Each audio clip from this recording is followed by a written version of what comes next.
The holographic display flickered to life at 6:47 a.m., bathing Trevor Caldwell's penthouse in synthetic dawn. The smart glass windows remained opaque. He preferred manufactured light to the polluted grey of Neo-Manhattan's actual sunrise. His apartment occupied the 127th floor of the Caldwell Tower, where the air was filtered, the temperature precisely regulated, and every surface responded to voice commands or neural implants. Trevor stood before a painting, his reflection ghosting across its surface in the smart glass frame. The label beneath glowed softly. E.M. Luz, Hesitation, Original, Authenticated 2845. His neural implant, a premium Nexus 7 that cost more than most people's annual income, chimed with an incoming call. His mother's identification scrolled across his vision, visible only to him.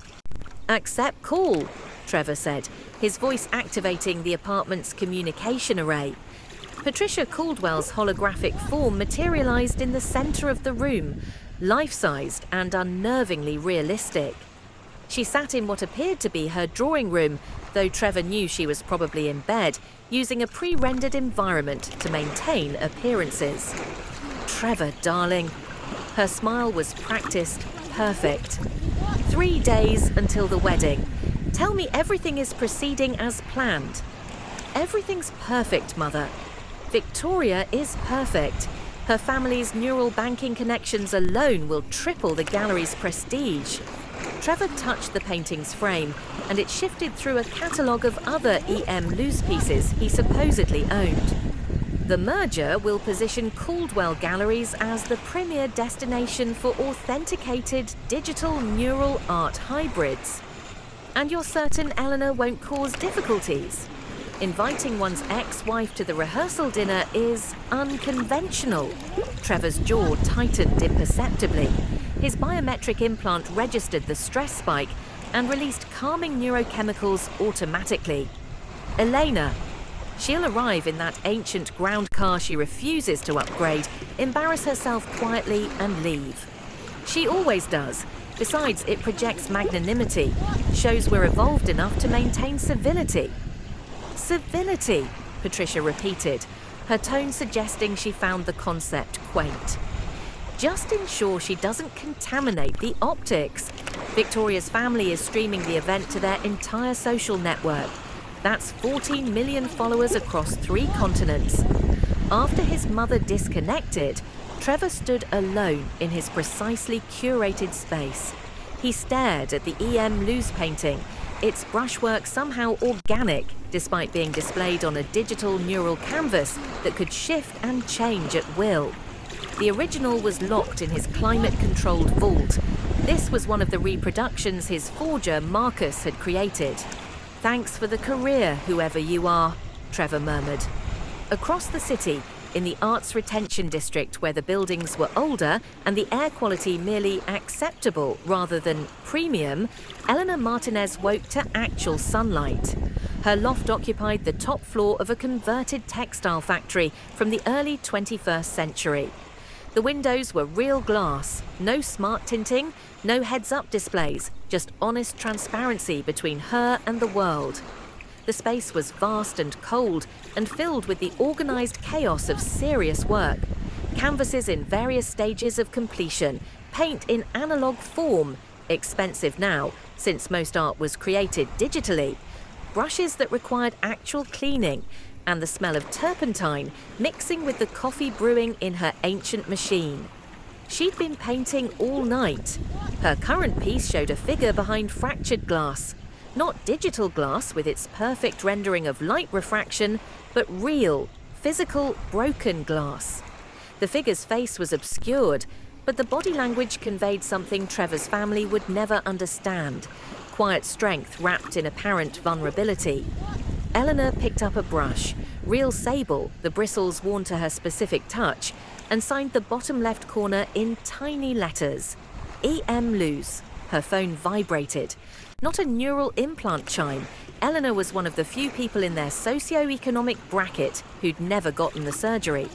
She preferred the tactile reality of a physical device, even if it marked her as hopelessly outdated.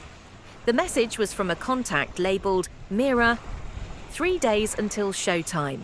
Are you sure about this? Elena's fingers moved across the ancient touchscreen. You don't have to do this for me. I'm not doing it for you. I'm doing it for the 16-year-old girl who thought she'd never afford art school, for every student he called talentless. This is justice, not revenge. Eleanor stared at the message. There's a difference. One is about punishment. The other is about truth. We're choosing truth. Eleanor set down her phone and returned to the painting. She added one more element, a doorway, slightly open, light streaming through. Not digital light with its perfect photons, but the messy, uncertain light of reality. The high school occupied a mid-tier building in the education sector, where funding was adequate but not generous, and the students came from families who couldn't afford private neural academies. Lincoln Preparatory Arts Academy served kids who were talented but not wealthy, brilliant but not connected. Eleanor's classroom was on the 5th floor, windows facing the morning sun. She'd been teaching advanced painting for 12 years, long enough that some of her former students now had careers, families, lives built on foundations she'd helped them pour. The classroom hummed with activity. 23 students, ages 15 to 18, worked at individual stations.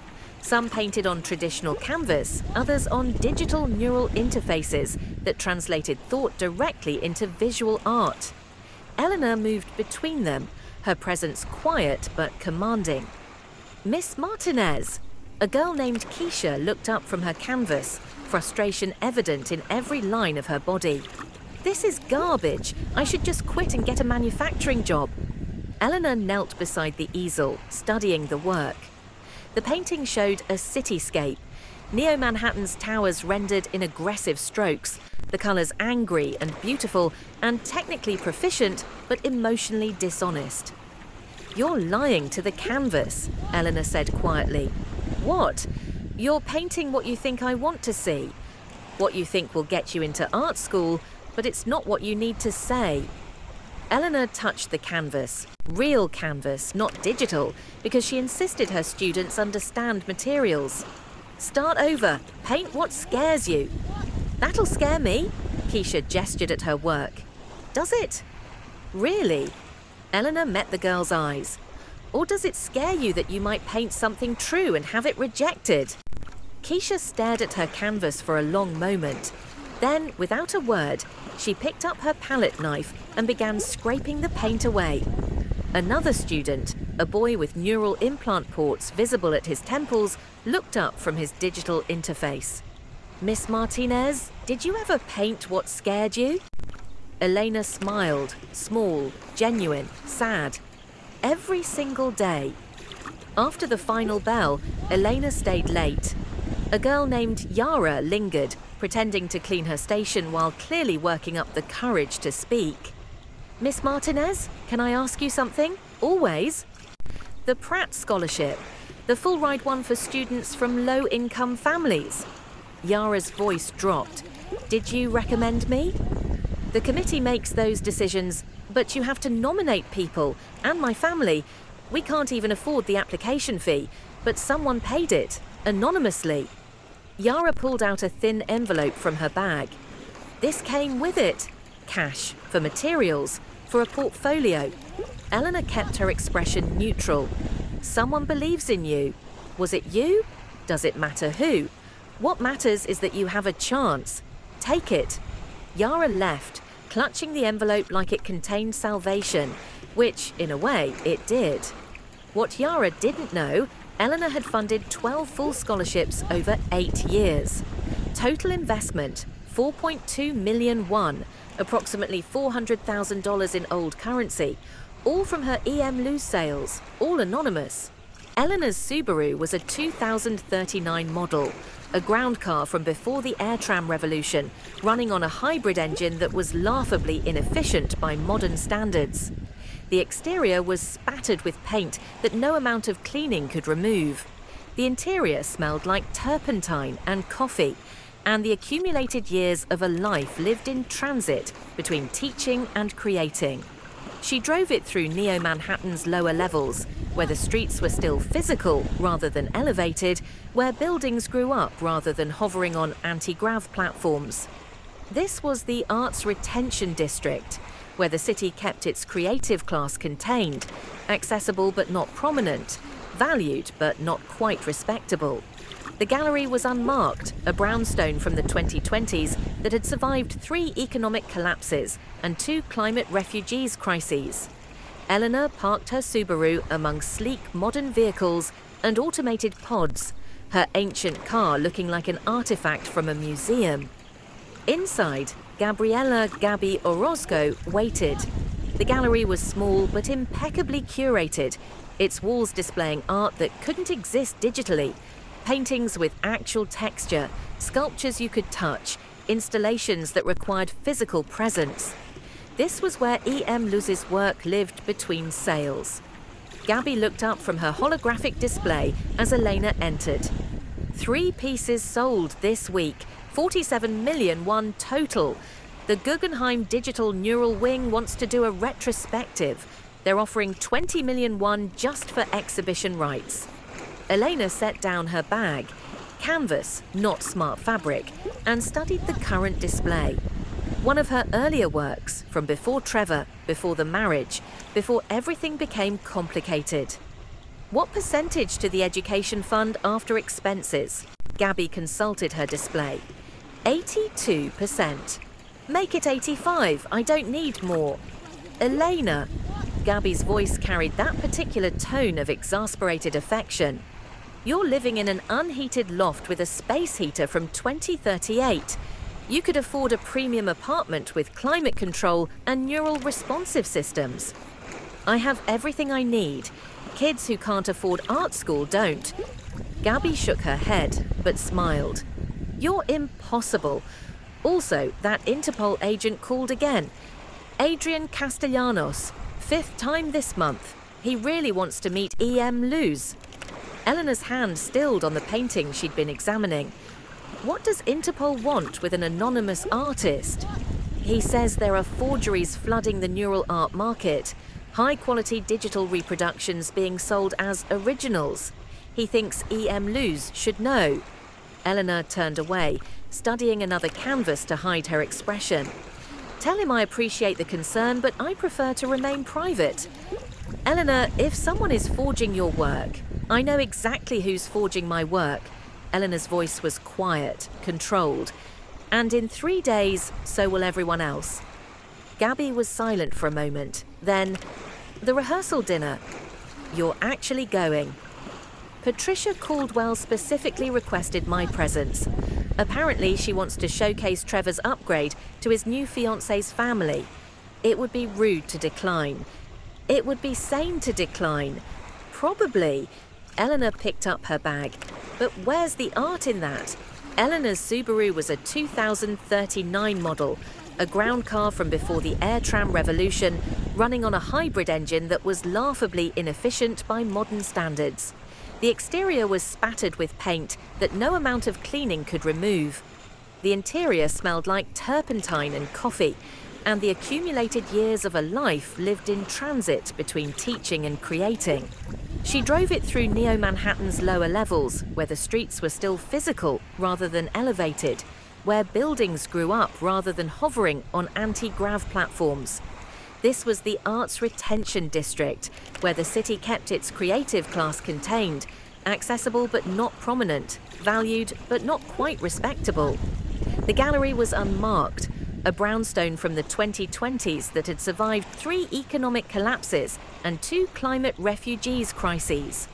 Eleanor parked her Subaru among sleek modern vehicles and automated pods, her ancient car looking like an artifact from a museum. Inside, Gabriella "Gabby" Orozco waited.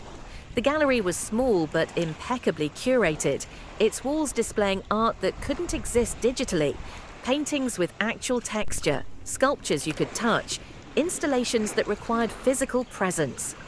This was where E.M. Luz's work lived between sales. Gabby looked up from her holographic display as Elena entered. 3 pieces sold this week, 47 million won total. The Guggenheim Digital Neural Wing wants to do a retrospective. They're offering 20 million won just for exhibition rights. Eleanor set down her bag, canvas, not smart fabric, and studied the current display. One of her earlier works, from before Trevor, before the marriage, before everything became complicated. What percentage to the education fund after expenses? Gabby consulted her display. 82%. Make it 85. I don't need more. Eleanor. Gabby's voice carried that particular tone of exasperated affection. You're living in an unheated loft with a space heater from 2038. You could afford a premium apartment with climate control and neural responsive systems. I have everything I need. Kids who can't afford art school don't. Gabby shook her head but smiled. You're impossible. Also, that Interpol agent called again. Adrian Castellanos. 5th time this month. He really wants to meet E.M. Luz. Elena's hand stilled on the painting she'd been examining. What does Interpol want with an anonymous artist? He says there are forgeries flooding the neural art market. High-quality digital reproductions being sold as originals. He thinks E.M. Luz should know. Eleanor turned away, studying another canvas to hide her expression. Tell him I appreciate the concern, but I prefer to remain private. Elena, if someone is forging your work, I know exactly who's forging my work. Elena's voice was quiet, controlled. And in 3 days, so will everyone else. Gabby was silent for a moment. Then, the rehearsal dinner. You're actually going. Patricia Caldwell specifically requested my presence. Apparently she wants to showcase Trevor's upgrade to his new fiancé's family. It would be rude to decline. It would be sane to decline. Probably. Eleanor picked up her bag. But where's the art in that? Back in her loft, Eleanor stood before her wall of memory. Physical photographs, printed and pinned, because she didn't trust digital storage to preserve what mattered. The images told a story. Her students over the years, their faces bright with discovery, their hands covered in paint or clay or charcoal. Her phone buzzed, Mira calling. Did you get it? Mira's voice was tight with anticipation. The invitation to my own public humiliation? Yes. It's not humiliation, it's the opening act, a pause. Patricia Caldwell specifically requested your presence. She wants to show you that Trevor upgraded. She actually used that word in the Family Neural Net group. Trevor finally upgraded, like you're a phone model from 2040. Eleanor laughed despite herself, a sound like breaking glass. I assume you're ready. I've been ready for 8 years. Mira's voice softened. Ever since you paid for my art school application, ever since you told me I was talented enough to matter, I've built this entire identity. Victoria Ashford, sophisticated gallery owner, family money, impeccable neural banking connections. Trevor bought every detail. His family worships me. Mira, this is dangerous. So was believing in a scholarship kid from the Bronx projects. But you did it anyway. Now let me return the favor. What about the Interpol agent, Adrian? He's part of the plan. He's been investigating Trevor's forgery operation for 18 months. When I told him I could get inside, he agreed to let me run this operation. He'll be at the dinner as my art consultant. A pause, weighted with meaning. He's very eager to meet you. Me or E.M. Luz? Both, apparently. He's seen photos from your school art shows. Cross-referenced brushwork styles with E.M. Luz pieces. He's brilliant, Elena, and he thinks he's figured it out. Elena's pulse quickened. And if he exposes me before we're ready? He won't. He's a professional. Another pause. Also, he's kind of gorgeous, single, and apparently he's been a fan of E.M. Luz for years. Owns 3 of your early digital neural prints. This could be interesting. I'm not looking for interesting. I'm looking for justice. Why not both? After disconnecting, Elena stood at her window, looking out at Neo-Manhattan's lower levels. The city glowed with bioluminescent streetlights and holographic advertisements, with air trams gliding between buildings and automated delivery drones swarming like mechanical insects. Somewhere up there, Trevor was preparing for his wedding. Somewhere out there, Mira was building her character.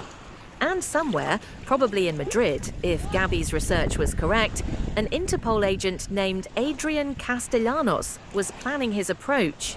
3 days, 72 hours until everything changed. Elena returned to her canvas, the figure behind fractured glass. She picked up her brush and added one final detail, the figure's hand, reaching toward the breaking glass, ready to push through. Not escaping, emerging. The restaurant occupied the 93rd floor of the gastronomic tower, where the air was filtered 3 times and the gravity was adjusted to exactly 0.98 gigahertz. Just enough reduction to make the wealthy clientele feel lighter, more elegant, more removed from the ground-bound masses below. Eleanor's Subaru ground car couldn't reach this height.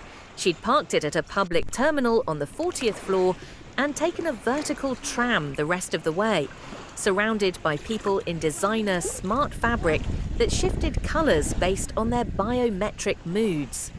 Her simple black dress, purchased from a vintage shop, actual cotton from before synthetic textiles dominated, didn't shift or shimmer. It just existed, honest and unchanging.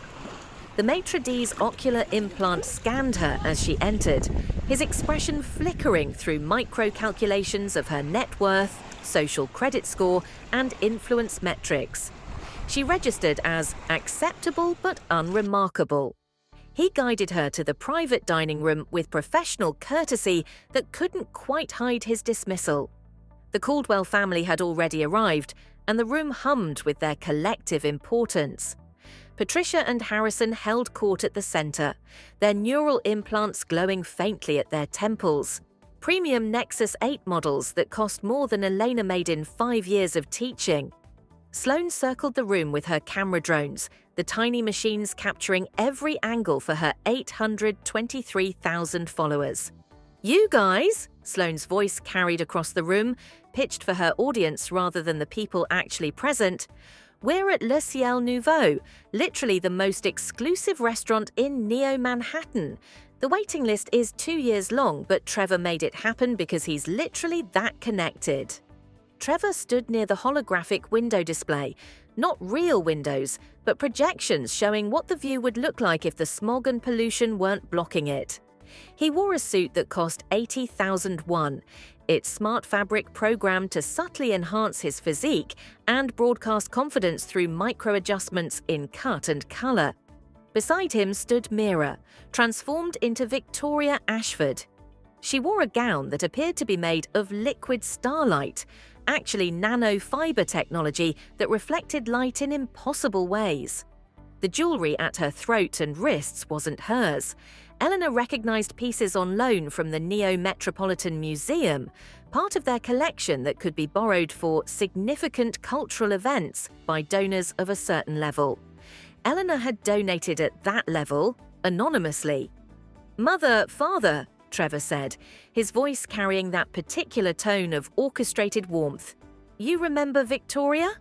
Patricia embraced Mira with the kind of affection she'd never shown Eleanor.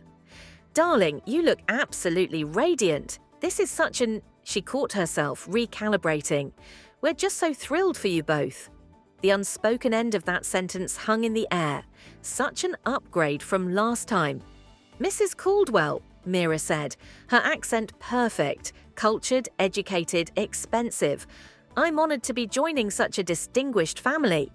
Eleanor watched from the doorway, studying the performance. Mira had perfected every detail, the way she held herself, the cadence of her speech, even the particular brand of confidence that came from never having to worry about money. 8 years of preparation, and the result was flawless.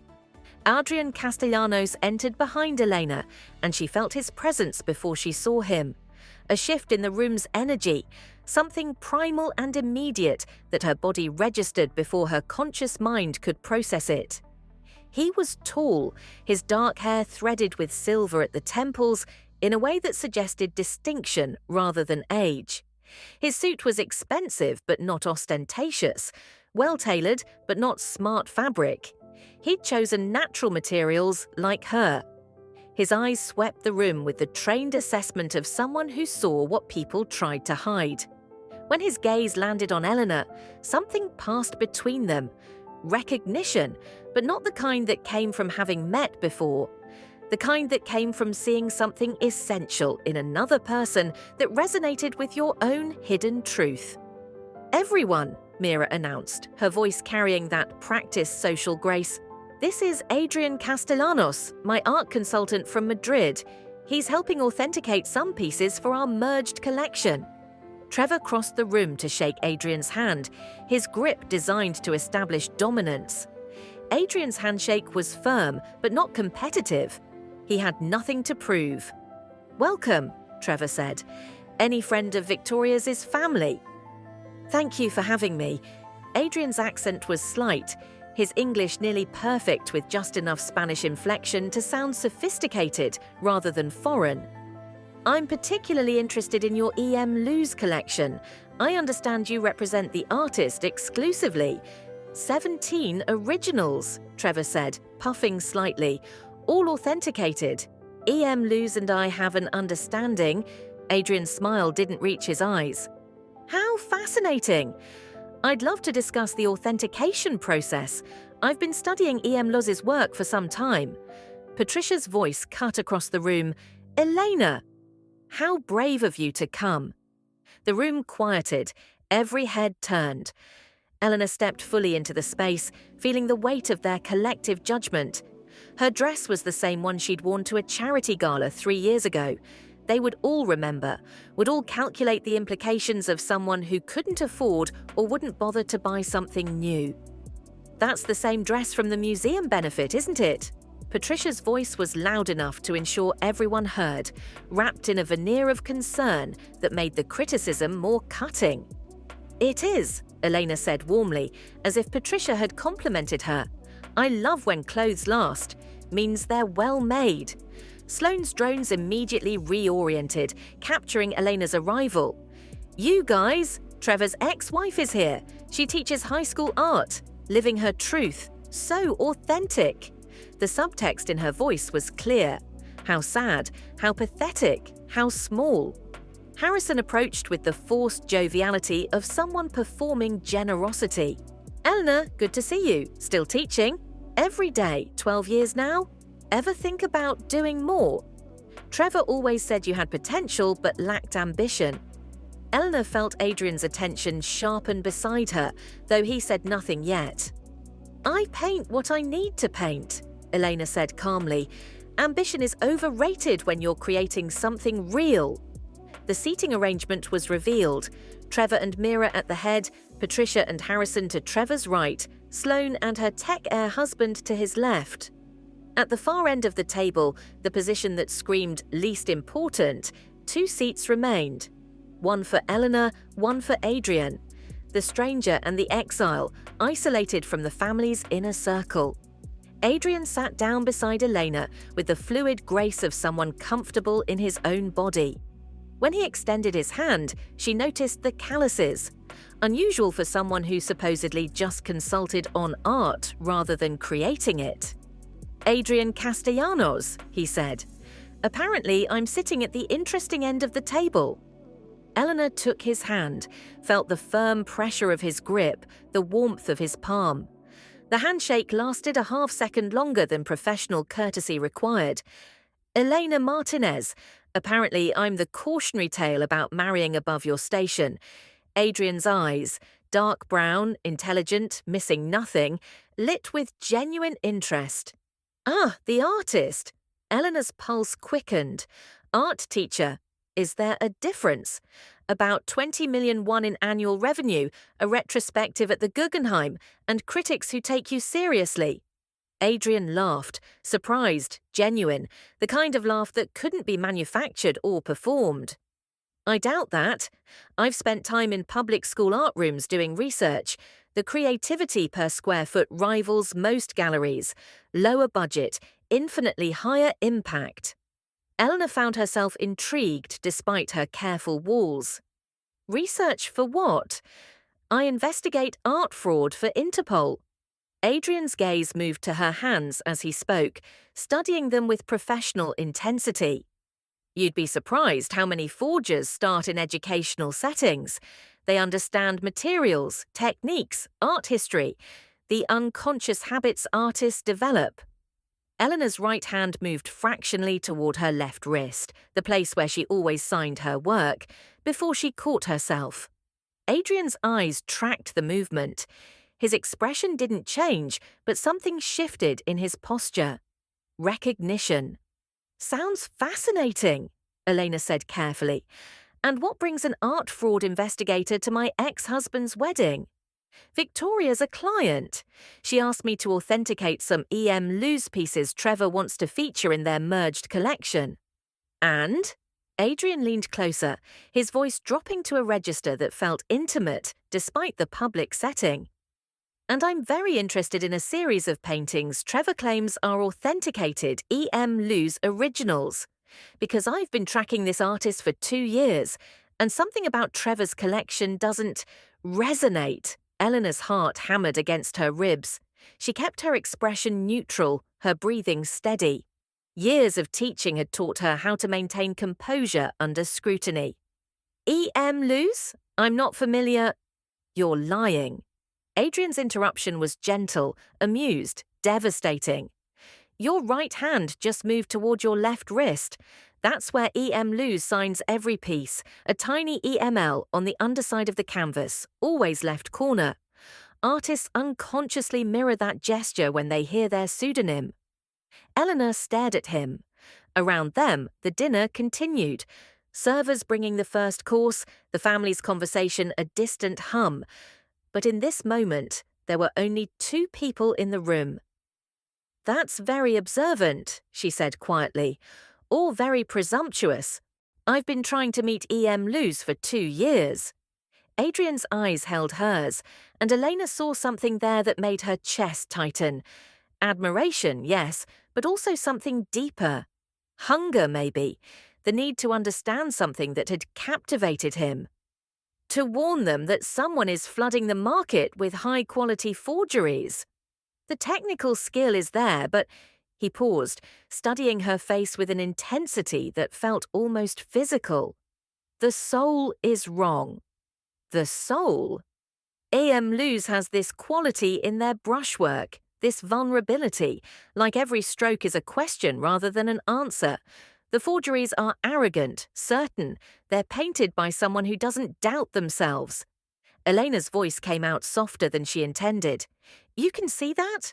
The doubt. It's what makes the work transcendent. Adrian's hand moved as if to touch hers, then stopped, hovering in the space between them. That willingness to be uncertain and still create, to put something beautiful into the world, knowing it might be rejected. His eyes moved to her hands, where faint traces of paint still lingered under her nails. Like wearing evidence of your work to a black-tie dinner, refusing to hide what you are to make other people comfortable. The air between them shifted, charged with something Elena hadn't felt in years. Around them, the restaurant's ambient lighting system read the biometric data from the diners and adjusted. But here, at their end of the table, the light seemed to focus, to intensify, as if the technology itself recognized something significant was happening. And if I were E.M. Lewes? Eleanor asked, her voice barely above a whisper. Hypothetically. Adrian leaned even closer, close enough that she could smell his cologne, something subtle, cedar and paper, and something else she couldn't identify. Hypothetically, I'd tell you that your ex-husband has sold 17 forged pieces over 3 years, for 230 million won, that he's built his entire reputation on stolen work, and that Victoria, Mira Santos, as I know her real name, has been working with me for 18 months to build an airtight case. Eleanor felt the world tilt. You know who she is. I know who you both are. Adrian's smile was slight, sad, understanding. I've known since I sat down and saw the way you looked at her, not with jealousy, but with recognition, like a teacher seeing a former student succeed. He paused. I've spent 2 years analysing E.M. Luz's brushwork in forensic detail.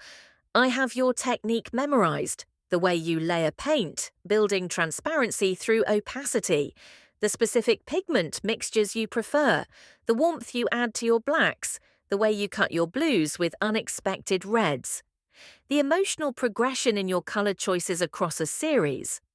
That's, Eleanor couldn't find words, obsessive.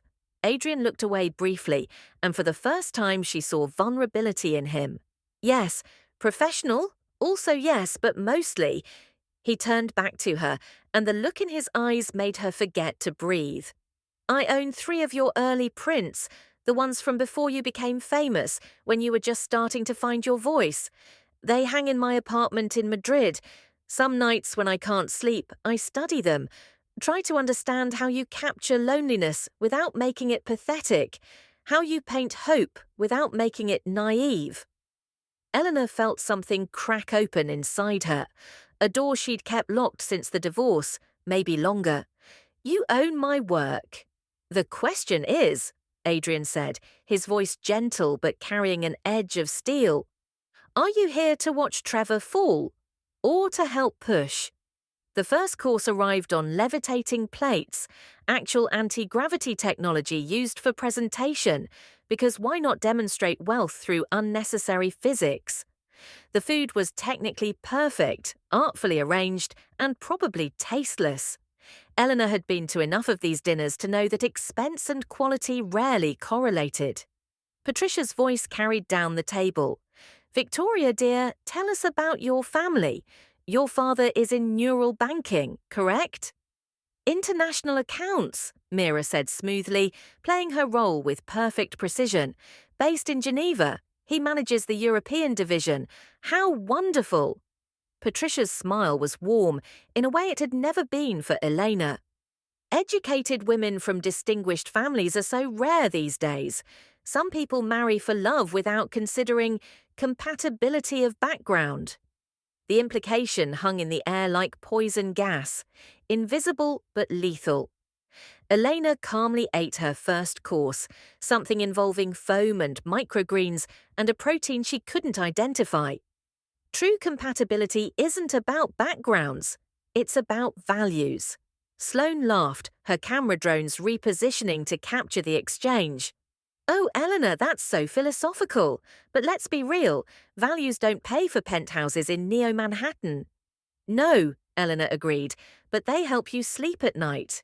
Trevor jumped in, his voice carrying that edge of condescension he'd perfected during their marriage. Eleanor always had these artistic principles, thought money was somehow corrupting, couldn't understand that art needs commerce to survive. Adrian spoke before Eleanor could respond, his tone mild but carrying an undertone of steel. Do you believe that?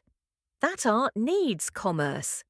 Eleanor turned to him, grateful for the intervention. I believe art needs honesty. Commerce is fine if it doesn't corrupt the work. But when you start creating for sales instead of truth, you're not an artist anymore. You're a decorator. Trevor's face coloured slightly. That's easy to say when you're teaching teenagers and living in a warehouse loft. I live in a loft, Eleanor corrected. There's a difference. Harrison leaned forward, his expression projecting concern that felt rehearsed. Eleanor, no judgment, but have you ever thought about progressing, making something of your talent?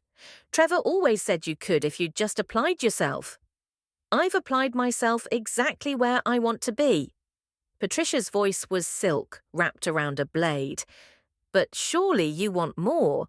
Security, comfort, the things a real career provides.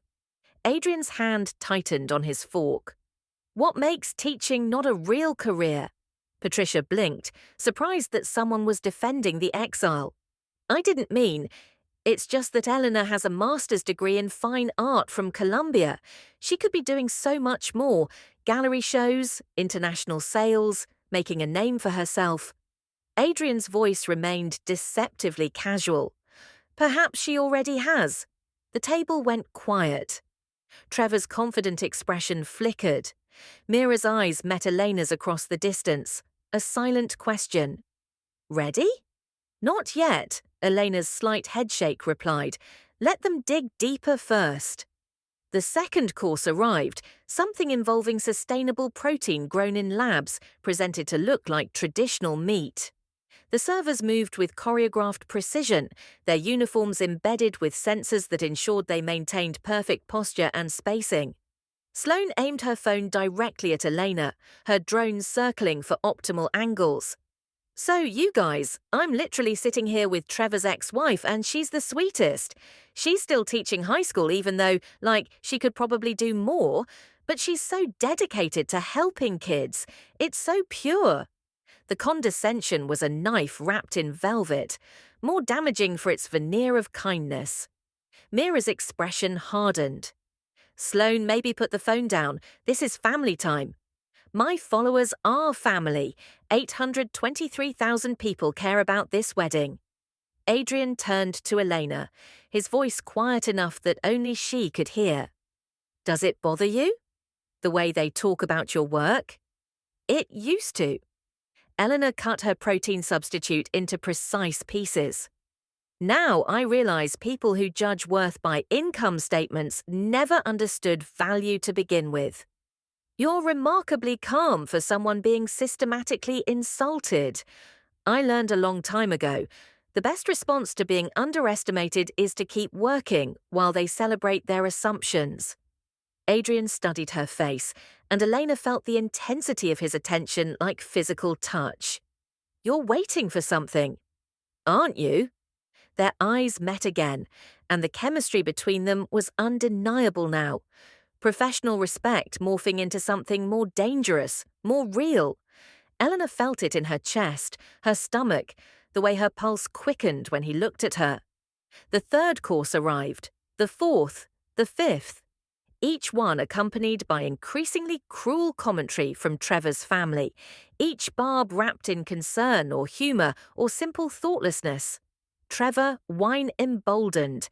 You know what I love about you, Victoria? Your ambition, your drive. Some people are content with comfortable mediocrity, but you want excellence. The comparison to Elena was so obvious it didn't need to be spoken.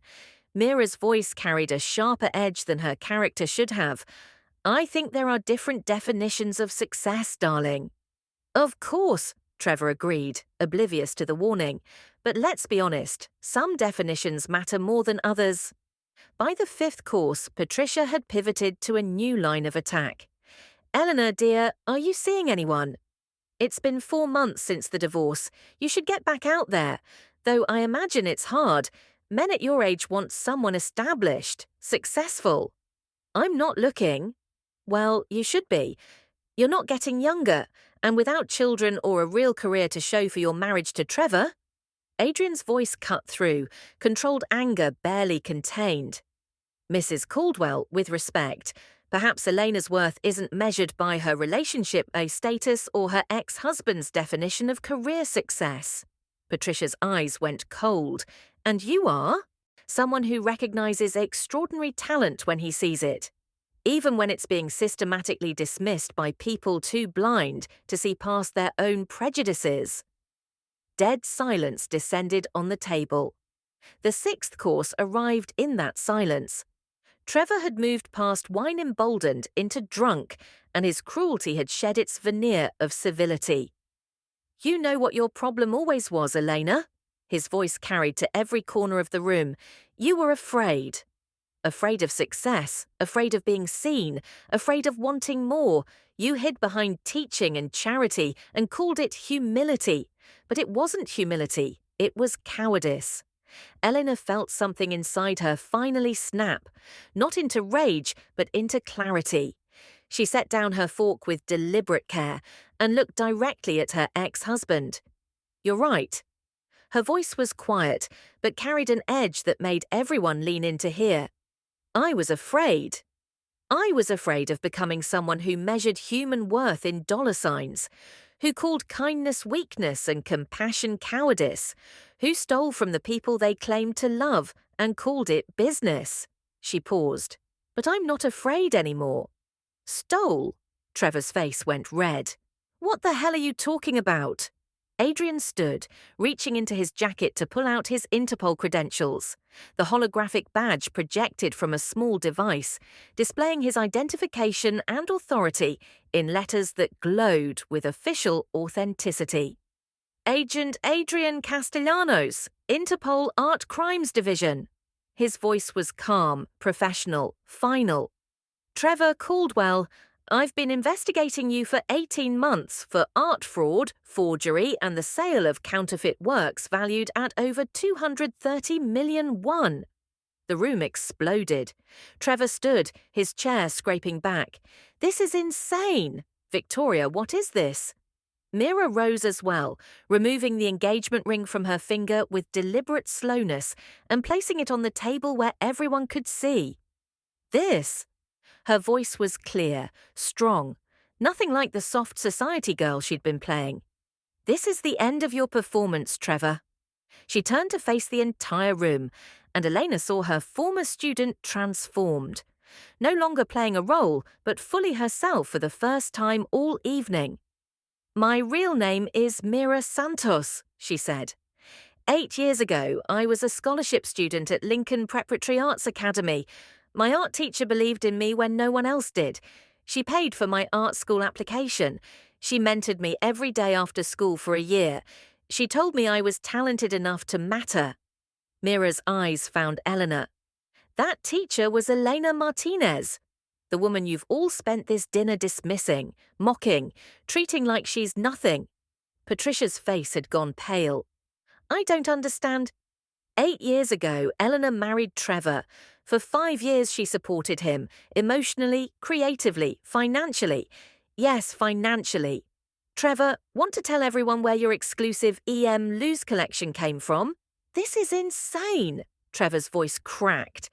Adrian pulled out a tablet, its holographic display projecting documentation into the air where everyone could see.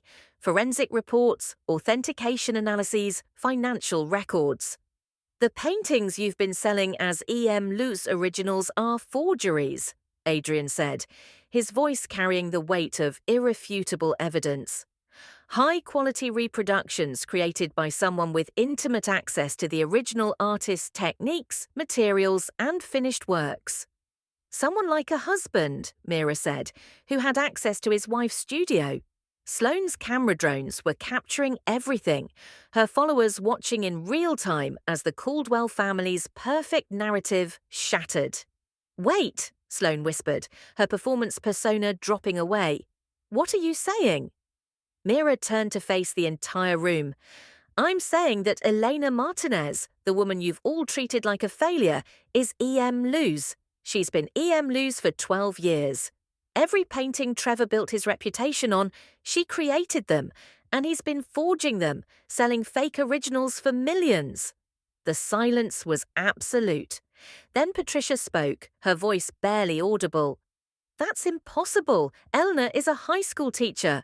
Eleanor stood, and every eye in the room turned to her. I'm a high school art teacher, she said, her voice steady, clear, carrying years of truth finely spoken. Who happens to paint at night? Who happens to have sold 73 original pieces over 12 years for a total of 470 million won? Who happens to have donated 380 million won of that to arts education programs, scholarship funds, and museum restorations? She looked at Patricia. The museum wing you're on the board of? The one with the anonymous donor who matched your contribution? That was me. The scholarship program for underprivileged art students? Me. The restoration of the historic murals in the Arts Retention District? Also me. Harrison stared at her, his worldview visibly crumbling. You're EM Luz. Trevor discovered my work 4 years ago. I trusted him to represent me anonymously. I didn't know he was making copies, selling forgeries, building his empire on stolen art. Adrian's holographic display shifted to show 17 paintings, each marked with authentication details and forensic analysis. All forgeries, Adrian said, all sold through Caldwell Galleries over the past 3 years. Your business partner, Marcus Vanderberg, is currently being arrested in Miami.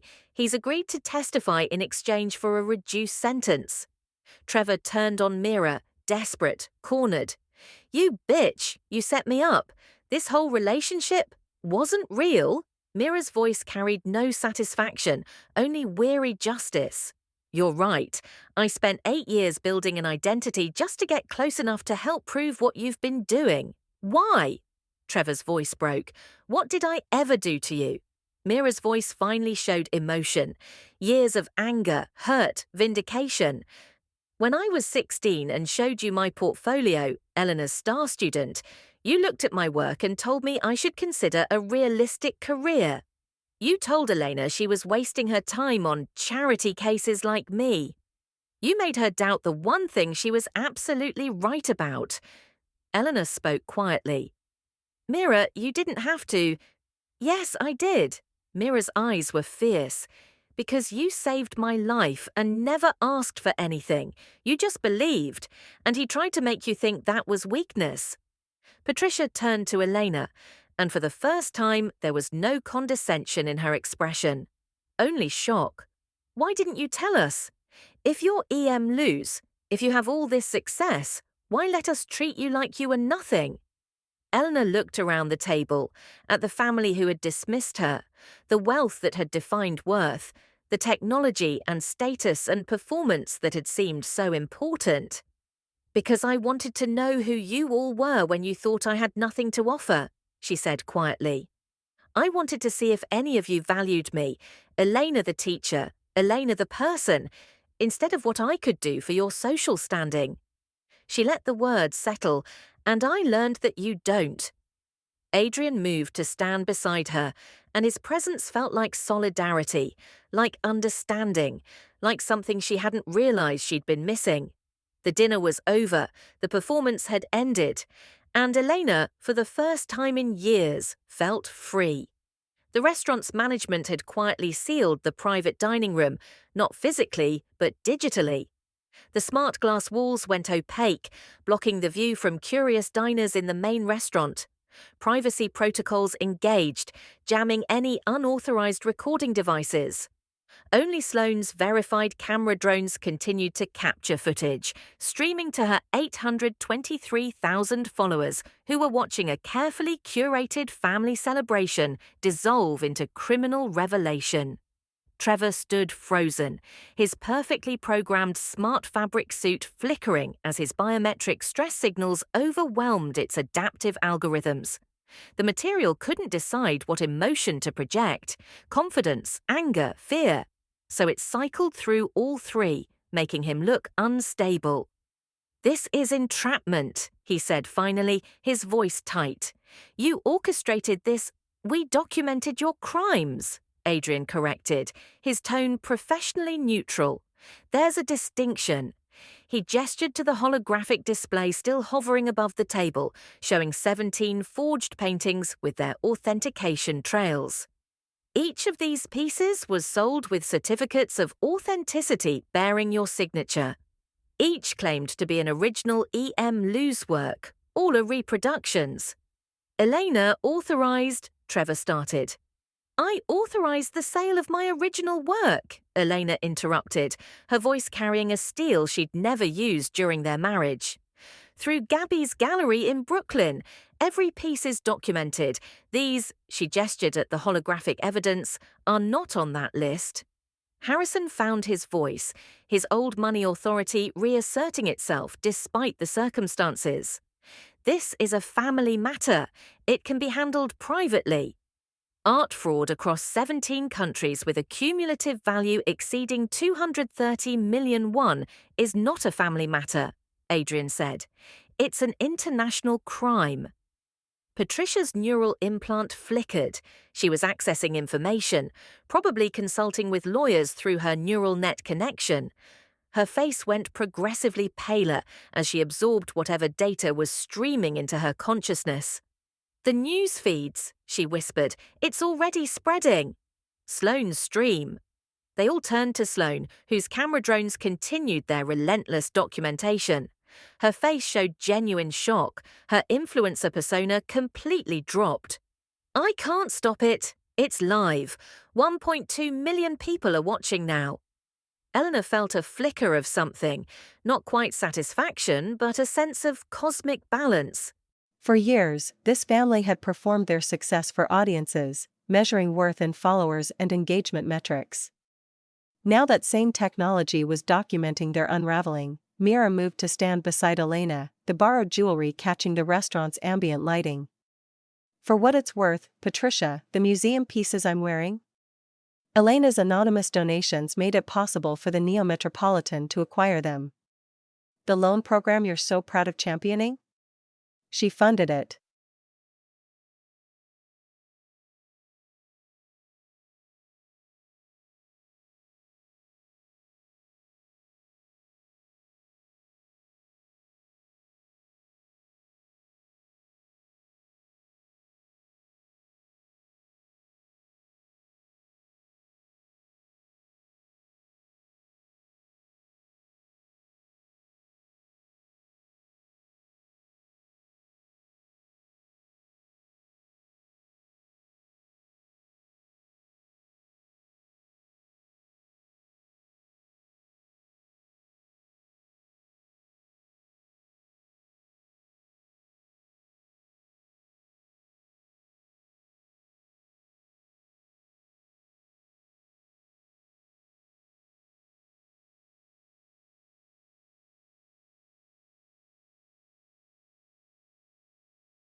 How much? Harrison asked, his investment banker mind already calculating. 380 million Korean wons over 12 years, Adrian answered, pulling up the financial documentation. All through untraceable donations, all legitimately earned through loose sales. Ms. Martinez lives on approximately 42 million Korean wons per year, her teaching salary plus minimal personal expenses. Everything else goes to arts education programs, scholarships, and museum endowments. Patricia stared at Elena as if seeing her for the first time. You gave away 380 million Korean wons. I gave away what I didn't need, Elena said quietly. Some of us measure success differently, Trevor laughed, a harsh, brittle sound. You self-righteous, you were always like this. Always martyring yourself. Always acting superior because you didn't want nice things, I wanted honest things, Elena corrected. There's a difference, you wanted to make me feel small. Trevor's voice rose, control finally shattering. Every time I tried to build something, tried to succeed, you were there with your simplicity and your principles, making me feel like everything I did was shallow. I never had to make you feel that way, Elena said, and her voice carried a sadness that surprised even her. You felt that way because some part of you knew it was true. I wasn't the mirror showing you something ugly, Trevor. I was just the person refusing to help you hide from it. The words hung in the air like a verdict, Adrian's tablet chimed. Security team is here. We need to proceed with the formal arrest, wait. Elena's voice stopped everyone. She turned to Patricia and Harrison. I'm not pressing charges, the room erupted, what? Myra's voice was sharp. Elena, after everything he did, the forgery charges stand, Elena said, looking at Adrian. The fraud, the international sales, all of it. But the original theft, the fact that he took my work and reproduced it, I'm not filing a civil complaint, Adrian studied her face. Why not?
Elena looked at Trevor, really looked at him, seeing not the man who'd dismissed her and stolen from her, but the insecure person underneath who'd needed her failure to feel successful. Because I don't need revenge, she said quietly. The truth is enough. The truth, Trevor spat, is that you're still playing the martyr. The truth, Elena interrupted, her voice sharp now, is that you built your entire identity on what you could take from me. My art. My credibility. My willingness to stay small so you could feel big. And now everyone knows it. That's not martyrdom, Trevor.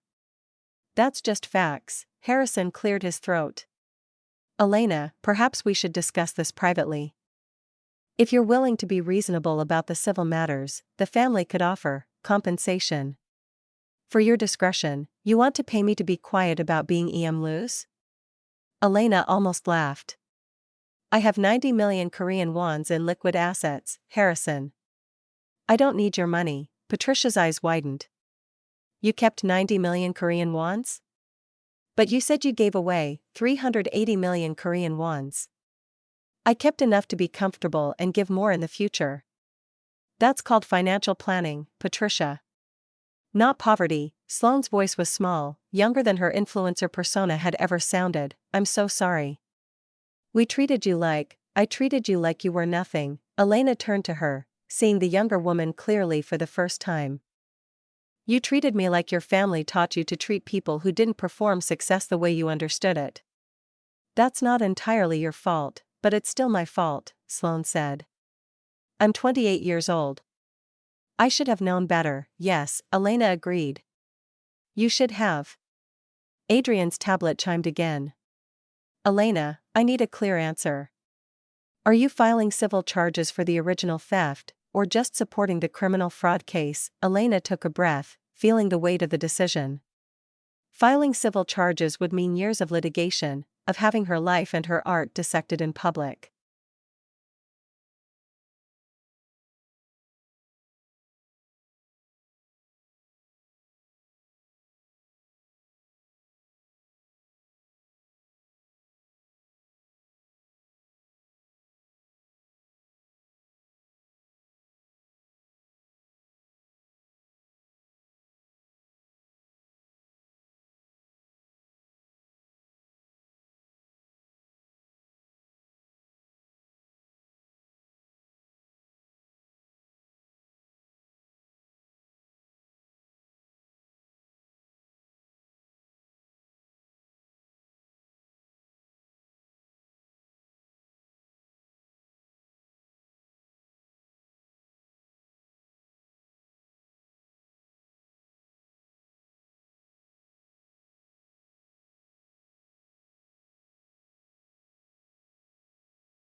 Of Trevor's lawyers trying to prove she'd been complicit, that she'd known about the forgeries, just the fraud case, she said. Let the criminal charges speak for themselves. That's remarkably generous, Adrian said quietly. It's remarkably practical, Elena corrected. I want to paint, not spend the next 5 years in depositions. Mira moved closer, her voice low. Are you sure? After everything he did, I'm sure. Elena looked at her former student, seeing the fierce protectiveness there. You gave me 8 years of your life planning this, Mira. You built an entire identity. That's enough. More than enough. Security entered the room, actual human security, not automated systems. Because arrests of this magnitude required the gravitas of human presence.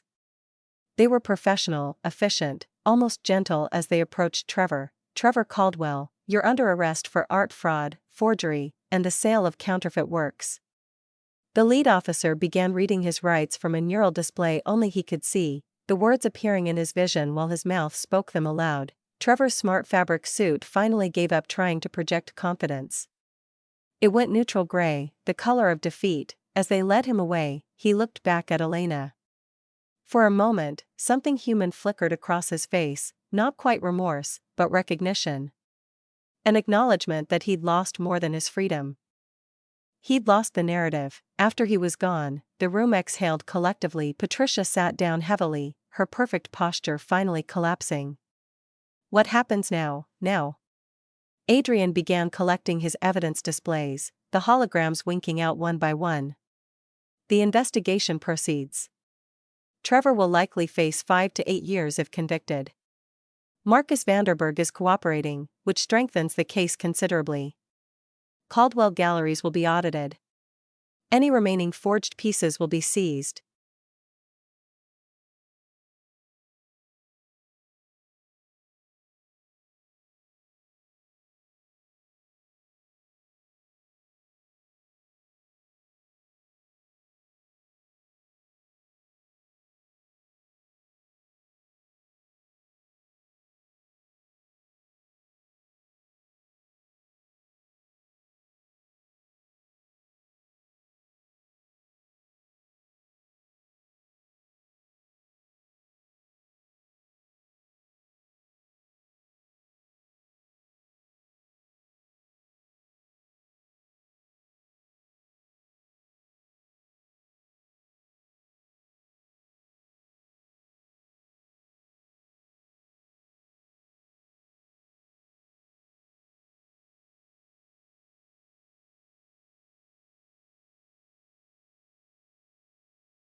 The gallery will be ruined, Harrison said flatly. The gallery deserves to be ruined, Mira said, no sympathy in her voice.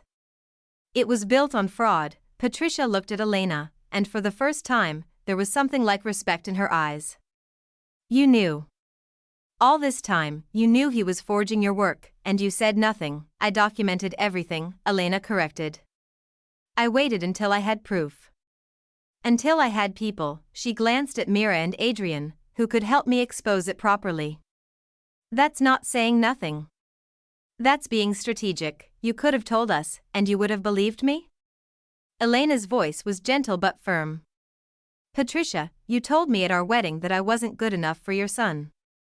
You spent 5 years suggesting I lacked ambition. Would you have believed that I was loose? Or would you have assumed I was lying to hurt Trevor? Patricia's silence was answer enough. The restaurant manager approached tentatively, his biometric anxiety visible in the way his hands trembled. Miss Caldwell, we'll need to clear the room. Other diners are waiting, of course. Patricia stood, her old authority reasserting itself despite everything. Harrison, let's go. Sloane, I need to talk to Elena, Sloane said quietly. Please. Patricia looked like she might object, then simply nodded and left with Harrison, her neural implant already glowing as she undoubtedly contacted lawyers and PR specialists. Mira excused herself to handle the jewelry returns, leaving Elena, Sloane, and Adrian in the private room. Adrian began packing his equipment, giving the two women space while remaining present, protection if needed, but not intrusion. I don't know how to apologize for this, Sloane said, gesturing at her camera drones, which had finally stopped recording. For years of treating you like I was less than? Elena supplied.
Yes. Sloane's voice broke. I'm so sorry. I learned it from my parents, from Trevor, from everyone around me who measured people by their net worth and their followers and their performance. But I'm 28. I should have questioned it. Should have seen what you were taught to see, Elena said. Sloane, I'm not saying your behavior was okay. It wasn't. But I understand where it came from. I want to do better. Sloane looked at her phone, at the notifications still flooding in.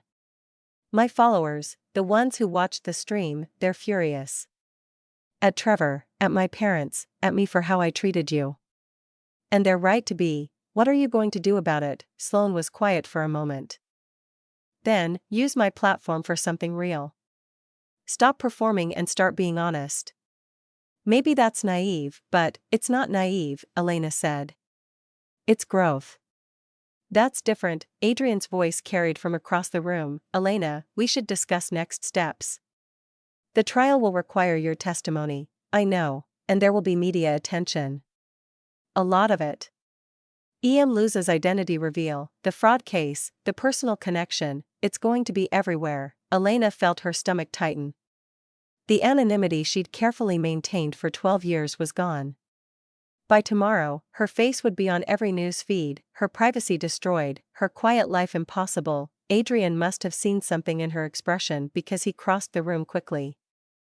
Hey. Look at me, she did. You don't have to do this alone, he said quietly. Interpol will provide support. We have protocols for protecting witnesses. I'm not afraid of Trevor, Elena interrupted. I know. But you're afraid of what comes next. The attention. The scrutiny. The loss of privacy. Adrian's eyes held understanding. I've seen this before. Anonymous artists who get exposed, it changes everything.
Everything already changed, Elena said.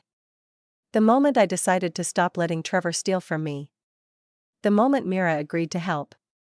The moment you sat down next to me tonight and saw through every wall I'd built. Something passed between them, acknowledgement of the connection that had been building all evening, the chemistry that went beyond professional collaboration. Sloane cleared her throat. I should go. Let you two talk. She paused at the door.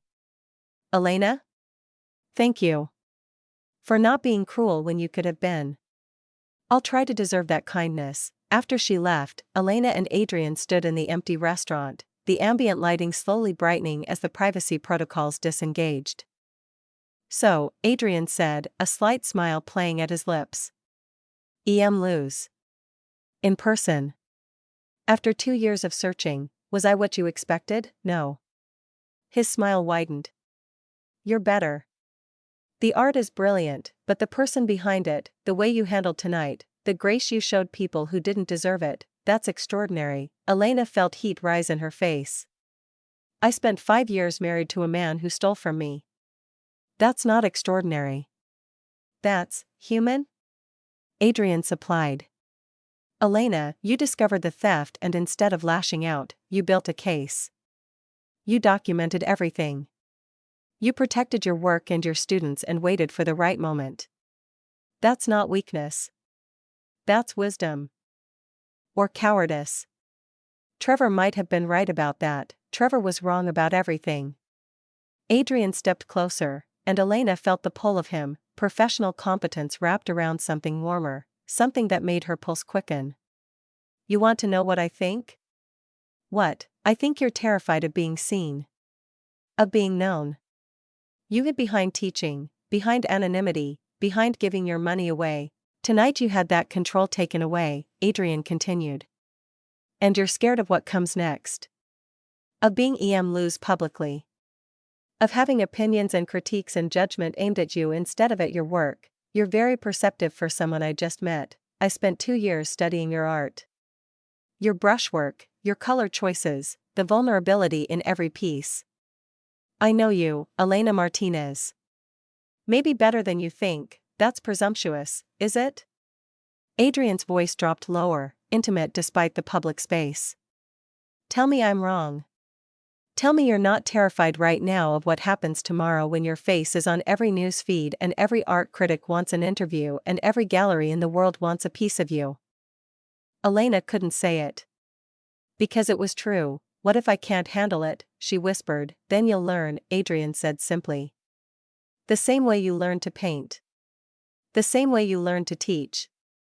The same way you learned to survive a marriage to someone who took pieces of you and sold them. He paused. And you won't be doing it alone. Is that professional support or both? Adrian interrupted. Interpol will provide what we can.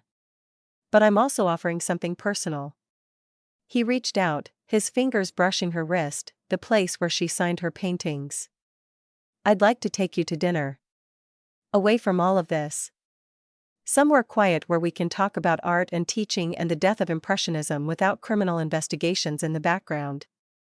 Elena felt herself smile despite everything. You remembered that. Tonight you had that control taken away, Adrian continued. And you're scared of what comes next. Of being lose publicly. Of having opinions and critiques and judgment aimed at you instead of at your work. You're very perceptive for someone I just met. I spent 2 years studying your art. Your brushwork, your color choices, the vulnerability in every piece. I know you, Elena Martinez. Maybe better than you think. That's presumptuous, is it? Adrian's voice dropped lower, intimate despite the public space. Tell me I'm wrong. Tell me you're not terrified right now of what happens tomorrow when your face is on every news feed and every art critic wants an interview and every gallery in the world wants a piece of you. Elena couldn't say it. Because it was true. What if I can't handle it? She whispered. Then you'll learn, Adrian said simply. The same way you learned to paint. The same way you learned to teach. The same way you learned to survive a marriage to someone who took pieces of you and sold them. He paused. And you won't be doing it alone. Is that professional support or both? Adrian interrupted. Interpol will provide what we can. But I'm also offering something personal. He reached out, his fingers brushing her wrist, the place where she signed her paintings. I'd like to take you to dinner. Away from all of this. Somewhere quiet where we can talk about art and teaching and the death of Impressionism without criminal investigations in the background. Elena felt herself smile despite everything.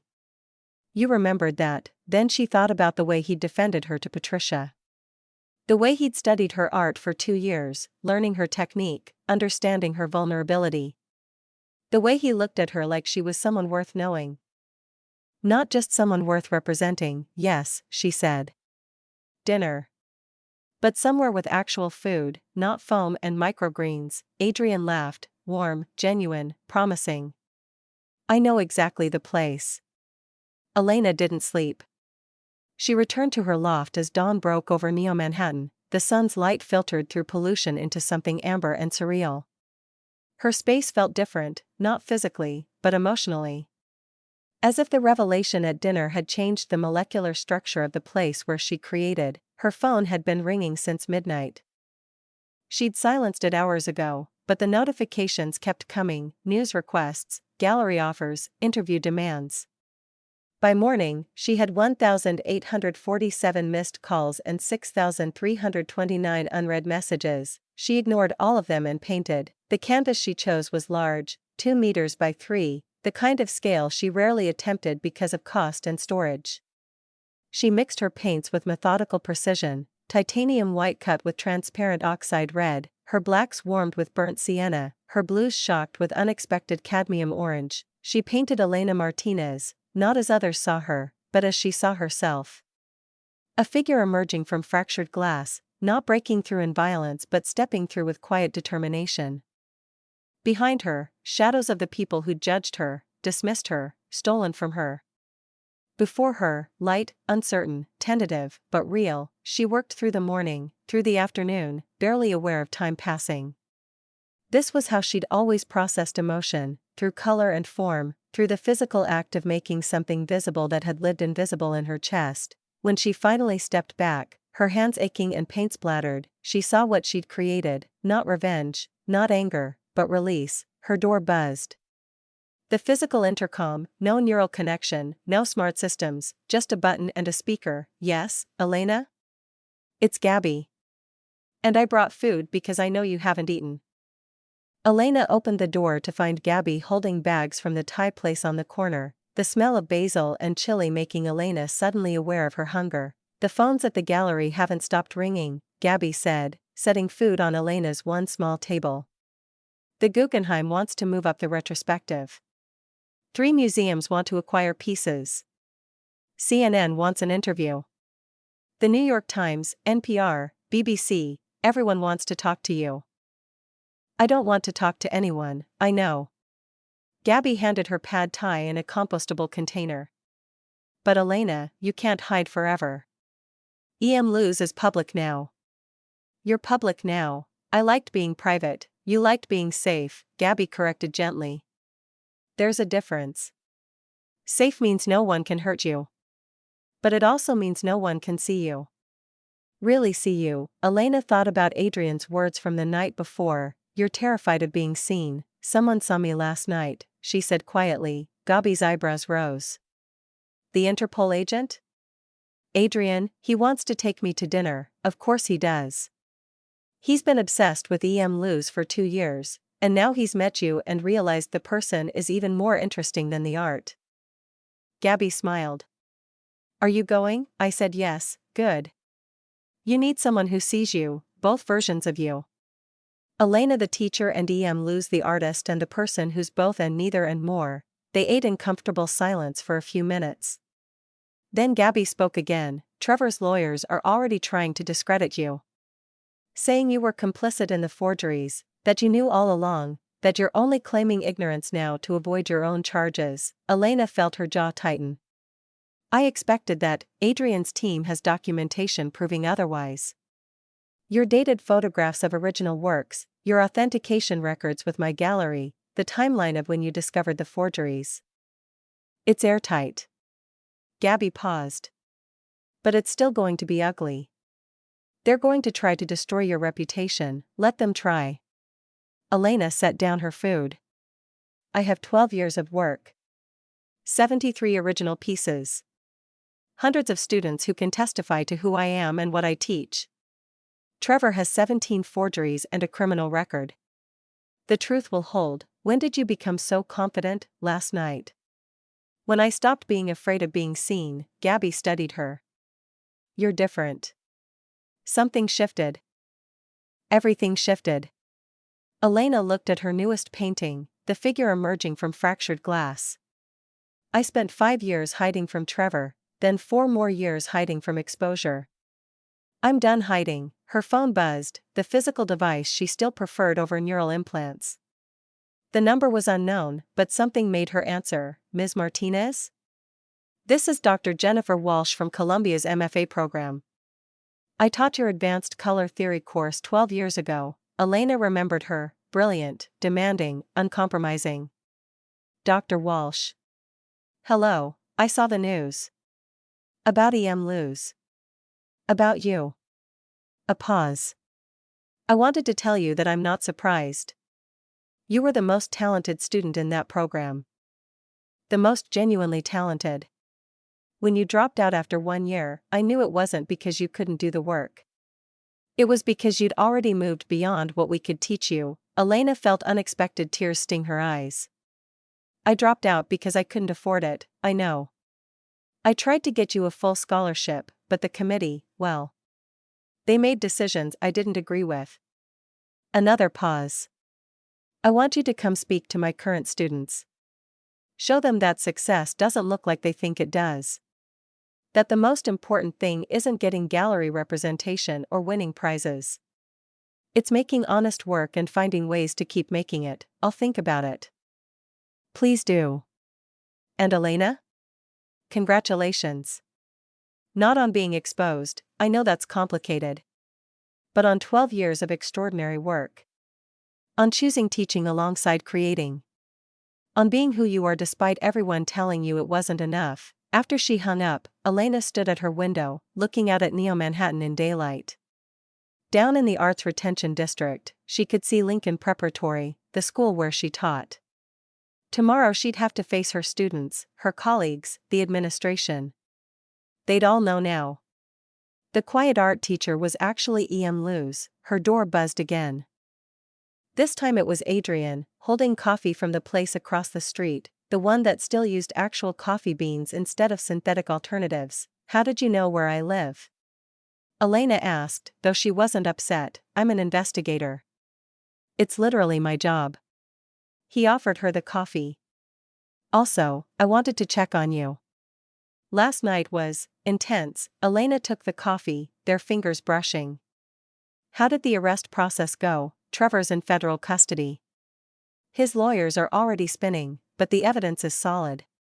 Marcus Vanderberg is cooperating fully. He's giving us everything about the distribution network, the buyers, the whole operation. Adrian paused. Your decision not to file civil charges helped. It makes you look less vindictive, more credible. I didn't do it to look credible. I did it because I want this to be about truth, not revenge, I know. Adrian stepped inside, looking at the new painting on her easel. You painted last night, this morning? I couldn't sleep. He studied the work in silence, and Elena watched him seeing it, not just looking, but truly seeing. Reading the brushwork, understanding the composition, recognizing the emotional progression from shadow to light. It's about emergence, he said finally. Not escape. Not breaking free through violence. Just stepping forward. Yes, are you ready for that? For emerging? For being public? Elena thought about her students. About Dr. Walsh's invitation, about the 12 years of work that would now be examined and critiqued and discussed by people she'd never meet. No, she said honestly. But I'm doing it anyway, Adrian smiled. That's courage. Real courage. Not the absence of fear, but moving forward despite it. Is that your professional assessment? That's my personal observation. He set down his coffee and moved closer. About tonight, I know I said dinner, but I'm wondering if you'd prefer something quieter. After last night's circus, what did you have in mind? There's a gallery opening in Brooklyn. Small space, local artists, nobody who cares about lose or art fraud or any of it. We could go, look at art, talk about why most contemporary work is derivative, and pretend we're just two people who met at a wedding and found each other interesting. Elena felt warmth spread through her chest. Except we are two people who met at a wedding and found each other interesting, exactly. So what do you say? Are you willing to be Elena who likes art instead of lose international sensation for one evening? Elena looked at him, really looked at him, seeing past the Interpol credentials and the professional competence to the person underneath who'd spent 2 years studying her work because he'd found something in it worth understanding. Yes, she said. I'd like that very much. Adrian's smile transformed his face, making him look younger, less burdened by whatever cases he usually carried. Good. I'll pick you up at 7. And Elena, yes, wear the paint under your nails. I like that you don't hide it. After he left, Elena stood in her loft, surrounded by 12 years of secret work now exposed, feeling something she hadn't felt in years, not quite hope, but possibility. The fractured glass was breaking outward, and she was ready to step through. The gallery opening wasn't at the Guggenheim or the Neo-Metropolitan. It was at Lincoln Preparatory Arts Academy, in the school's newly renovated exhibition space, funded by an anonymous donor who everyone now knew was Elena Martinez. The students had curated the show, Emergence, works by lose and students of Lincoln Prep. Elena's paintings hung beside pieces from her current and former students, the juxtaposition deliberate. This wasn't about hierarchy, master and apprentice. This was about community, about art as conversation, about teaching as collaboration. Mira attended with her girlfriend, a sculptor she'd met through the investigation's aftermath. She'd closed her fake gallery and opened a real one, representing emerging artists from underserved communities. The Victoria Ashford identity is dead, she'd told Elena. Mira Santos is much more interesting. Sloane came with her camera drones, but this time the footage went to a documentary about art education funding, not to her personal brand. Her follower count had dropped to 400,000, the ones who stayed were there for substance, not performance. Patricia and Harrison arrived separately. They were divorcing, quietly, civilly, with the kind of efficiency that came from recognizing a partnership had expired.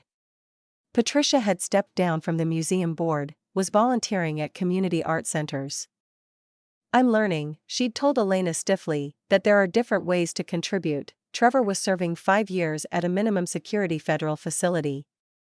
He'd written Elena a letter, not apologizing, but acknowledging. I see now what I took from you. Not just the paintings. The space to be yourself. I'm sorry for that. If nothing else, Elena hadn't responded.